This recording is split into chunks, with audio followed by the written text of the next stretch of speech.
To sa týka teda nás žien, že čo by sme mali, alebo čo máme v rukách, ak riešime partnerské konflikty, a o tom sa budeme rozprávať s pánom magistrom Kamilom Bartkom. Vítajte, opäť nový host z Banskej Bystrice. Dobrý deň. Takže vítajte, vy ste sa tejto téme venovali, ja som čítala váš článok, takže povedzte nám, čo podľa vás my ženy máme v rukách pri partnerskej komunikácii a pri riešení konfliktov. Tak je toho veľmi veľa, len záleží, že či si to teda tá žena uvedomuje, že či naozaj to, čo má v rukách, je práve zmena muža, alebo niečo, čo je bližšie než tá zmena, ktorá vlastne sa tak natíska ako najbližšie. Hej? Čiže čo má žena v rukách? Možno, že... Keď nemá nákupné tašky. Tak. Práve v tých vlastne momentoch, kedy žena prežíva nejakú nespokojnosť, kedy pociťuje nejakú frustráciu alebo niečo, čo ju trápi, vlastne, tak to už je ten prvý moment, ktorý má v rukách. Hej, teda v srdci, hej. Ale práve toto je niečo, čo jej hovorí, že niečo nie je v poriadku. A muž ale nemá na to detektor. Veľakrát žena má taký pocit nespokojnosti a muž ako keby bol rezistentný voči tomu, že on tie veci vôbec nevníma. Stáva sa to, aj počujem dosť často práve v poradní, že žena prežíva nejakú nespokojnosť a muž je v pohode. Hej, že, neviem si to vysvetliť, ale predpokladám, že žena má niečo... Šiestý zmysel lepšie vyvinutý možno ako chlap na tieto veci? Ja to porovnám k takému sonáru, ktorý teda detekuje povrch mora, hej, v úvodzovkách, a vlastne, ktorá vníma nejaké nebezpečie, ktoré sa môže dať. Áno. Pán magister, ale deje sa to tak, že my veľakrát máme pocit, že to nie je to pravé, že sme nespokojné, ale máme problém to nejakým spôsobom verbalizovať.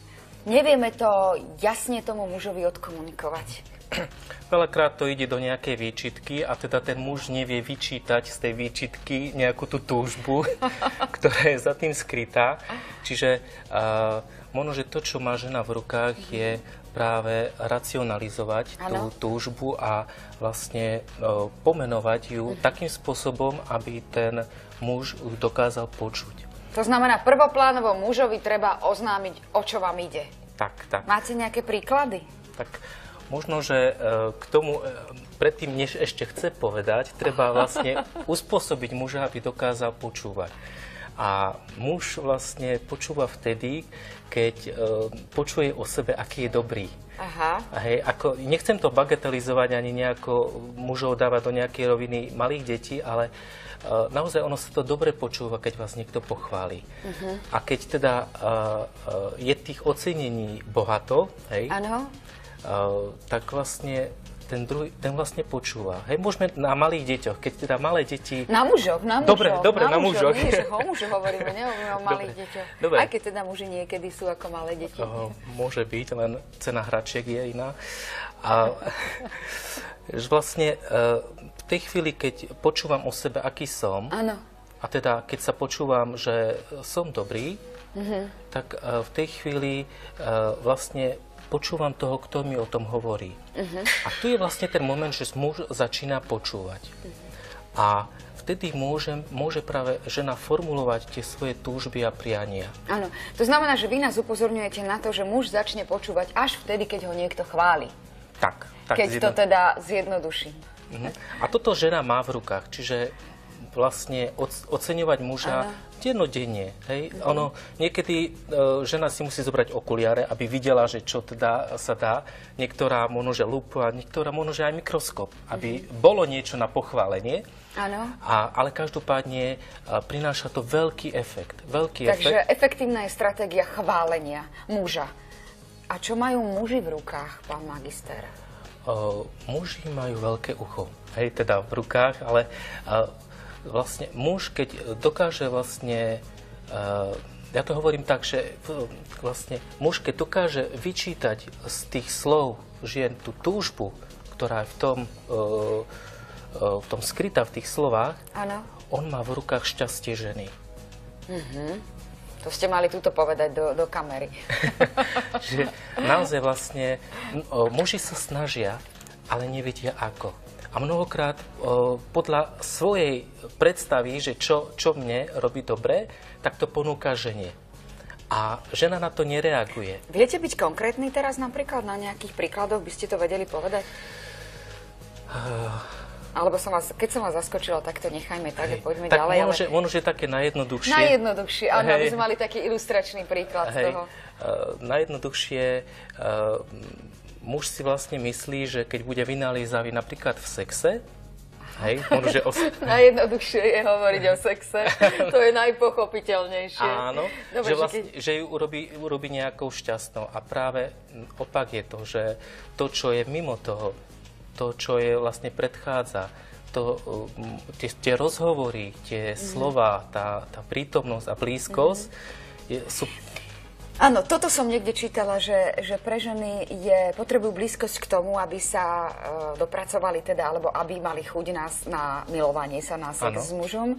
A muži sa zasa cez sex dostanú bližšie k tým ženám a niekedy teda sa cez ten sex dostanú až k láske. Čiže tá rozdielnosť práve je to, čo je super, ale mnohokrát práve to, že ja niečo si myslím, že je pre mňa dôležité, tak to ponúkam tomu druhému. A toto je práve ten problém, že vlastne počúvať, čo je dôležité. Nevytvárať si domnienky, jasne komunikovať veci.